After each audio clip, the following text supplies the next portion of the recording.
Halo sahabat fauna, seberapa sering kamu bertemu capung dalam satu tahun di era modern seperti saat ini? Sadar atau tidak, saat ini keberadaan capung sudah jarang sekali kita jumpai, kecuali buat kamu yang tinggal di pedesaan. Padahal, manusia tidak memburu capung untuk kebutuhan pangan ataupun sebagai binatang peliharaan. Lalu kenapa capung pergi meninggalkan kita? Inilah kisah capung.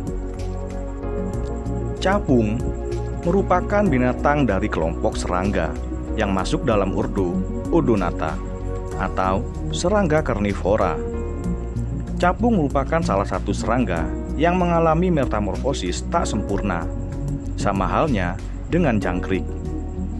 Dikatakan tidak sempurna karena pada metamorfosis capung tidak memiliki tahap pupa atau kepompong. Capung berkembang biak dengan cara bertelur. Pada umumnya, capung betina akan meletakkan telur-telurnya pada permukaan air atau tumbuhan air. Siklus hidup capung terdiri dari telur, nimfa, dan capung dewasa yang kawin lalu menghasilkan telur kembali. Pada umumnya, capung melakukan proses perkawinan di udara atau saat terbang. Proses ini membutuhkan waktu hingga berjam-jam lamanya. Setelah proses perkawinan, capung betina akan bertelur. Induk capung akan memastikan bahwa wilayah itu bebas dari polusi serta ada banyak mikroorganisme air. Dengan adanya mikroorganisme air, larva capung akan memiliki sumber makanan yang cukup. Biasanya, satu induk capung menghasilkan hingga 100.000 butir telur dan akan menetas sekitar 2-7 hari, tergantung iklim lingkungan di mana telur tersebut berada. Semakin dingin lingkungannya, semakin lama juga waktu yang dibutuhkan untuk telur menetas. Setelah telur menetas, terbentuklah larva yang disebut nimfa dan akan hidup di wilayah perairan. Nimfa menggunakan insang internal untuk bernafas. Meski begitu, nimfa dapat bertahan di darat hingga 1-2 jam lamanya. Nimfa capung merupakan karnivora yang cukup rakus. Mereka akan memakan jentik nyamuk, berudu, anak ikan, bahkan sesamanya untuk bertahan hidup. Pada siklus kehidupan capung, lebih dari separuhnya dihabiskan pada tahap nimfa. Dalam tahap nimfa ini, larva capung akan mengalami proses pergantian kulit hingga beberapa kali. Setelah mengalami proses pergantian kulit sebanyak 7-8 kali, nimfa capung akan mengeluarkan sayap di punggungnya dan kemudian akan terbang meninggalkan air sebagai capung dewasa. Capung dewasa memiliki tubuh ramping dengan sepasang sayap yang nyaris transparan. Meski terlihat tipis dan transparan, capung dewasa mampu terbang hingga kecepatan 50 km per jam. Capung dibekali penglihatan yang sangat baik. Mata capung terbilang cukup besar untuk ukuran tubuhnya yang kecil. Kedua mata capung merupakan gabungan dari 30.000 segi dan menghasilkan sudut pandang yang luar biasa. Bahkan, pandangan capung hampir mencapai 360 derajat.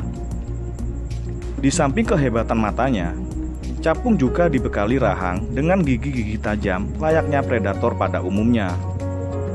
Dengan rahangnya ini, capung mampu melumpuhkan mangsa-mangsanya dengan seketika. Dengan lalat, walang sangit, nyamuk, dan berbagai serangga kecil lain sebagai mangsanya. Diperkirakan, capung telah hidup di bumi sejak 300 juta tahun lalu. Pernyataan ini dibuktikan dengan ditemukannya fosil Meganmora yang merupakan nenek moyang capung di Perancis pada tahun 1880. Dan capung masih ada hingga saat ini, meski sudah jarang sekali mereka terlihat. Tanpa kita sadari, terdapat begitu banyak kerugian di balik kepergian capung-capung ini dari kita. Dimulai dari contoh terkecilnya, capung merupakan predator alami nyamuk yang efektif. Berbeda dengan ikan yang hanya mampu membasmi nyamuk di level larva saja, atau cicak yang hanya mampu membasmi nyamuk dewasa saja. Sedangkan capung mampu membasmi larva nyamuk pada fase nimfa dan nyamuk dewasa pada fase sempurnanya.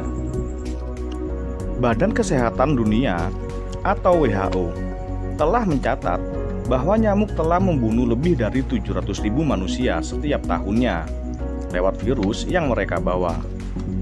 Contoh lainnya, tanpa disadari, capung merupakan salah satu sahabat petani yang terbaik, di mana capung juga menjadi predator alami bagi hama wereng tanaman padi. Tentu, kita berharap besar capung akan terus ada sebagai pengendali rantai makanan, populasi nyamuk dan hama serangga. Meskipun hal tersebut tidak akan berlangsung dengan mudah. Pasalnya, keberadaan capung saat ini semakin hari semakin jarang kita jumpai, kecuali bagi kamu yang tinggal di pedesaan. Lantas, mengapa capung-capung perlahan pergi meninggalkan kita? Padahal, capung tidak dibutuhkan manusia sebagai bahan pangan dan binatang peliharaan. Penyebabnya tak lain adalah polusi yang semakin tidak terkendali. Capung merupakan serangga yang sangat sensitif terhadap polusi dan pencemaran lingkungan. Mereka hanya mampu meletakkan telur di lingkungan yang tidak berpolusi dan perairan yang bebas pencemaran. Oleh karena itu, capung juga merupakan suatu bioindikator atas lingkungan dan perairan yang bebas polusi. Kesimpulannya, tanpa banyak kita sadari, kepergian capung dari lingkungan kita merupakan indikasi rusaknya alam tempat tinggal kita. Dan tentunya, kita sebagai manusia yang menciptakannya, lalu kembali lagi kepada kita dampak buruknya. Capung telah banyak membantu manusia dalam memerangi nyamuk untuk menekan penyakit malaria dan demam berdarah. Akan tetapi, udara yang penuh polusi dan perairan yang tercemar justru menggerus populasi capung secara perlahan dari waktu ke waktu. Jika suatu hari nanti populasi capung benar-benar punah, sudah pasti kita sebagai manusialah yang merasakan dampak dan kerugian besar.